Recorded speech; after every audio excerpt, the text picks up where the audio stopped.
Members, of course, having access to care, of course, making sure that nobody falls through the cracks in our society is important to everybody. It's not a partisan issue. But to turn around and ignore the facts in our districts. Now, I get it. Maybe you represent a rich district that doesn't, and you're not getting these phone calls. But I can tell you, I represent rural San Diego County, where there's a lot of working poor and middle-class people who are working from paycheck to paycheck, and they were promised that they would have access to care. And they have found that we failed at that access to care. There's not doctors in their communities, and their clinics are being shut down because the state's withholding money or slow paying those clinics, making it difficult for them to stay open. We talked about it being affordable and that this would lower the cost overall. And yet, we've seen that that's not been the case. The costs have skyrocketed. So middle-class families who were covered are now suffering and no longer have the same level of coverage they had before. Now, I get it. If you're uber rich, it doesn't impact you one way or not, so you can have any kind of view you want. But I voted to give care to people and give them access. And we failed that. And to ignore that, to deny that, that's wrong. This isn't fixed. It needs to be fixed, and it's not sustainable.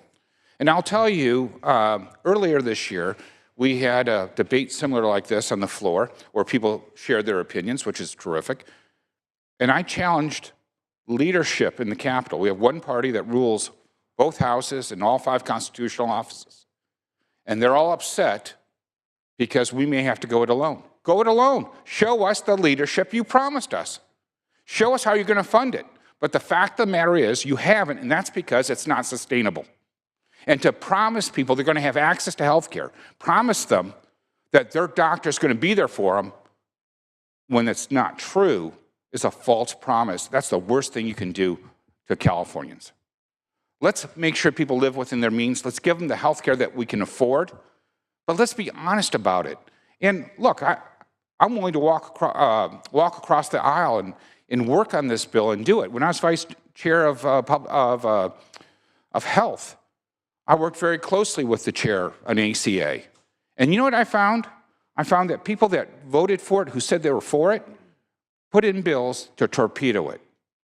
One of the biggest important issues of ACA is to have healthy living, to have access to programs that encourage you to live right and keep healthy. So in ACA, they allow you to reward people with gym memberships and encourage them if they give up smoking. And yet, we were getting rid of all the wellness programs or narrowing to find it in such a way that Safeway, who has national attention as having one of the finest wellness programs in our nation, wouldn't be able to, they even came up, wouldn't be able to continue the way they have. They even came up to testify against it. So if we're really concerned about health care, then let's quit grandstanding on it. Let's get together and let's work hard on it.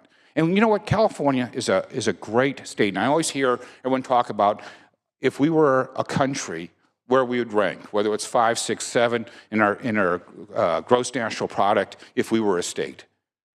If we can't solve it here, then we certainly can't solve it in Rhode Island, where they have a much smaller state. And I'm not saying they're not great people too. They are. But quit whining and start leading. Quit complaining and start introducing things that make sense. But quit blaming Republicans. This is a state that's run by one party. It's time to see you lead.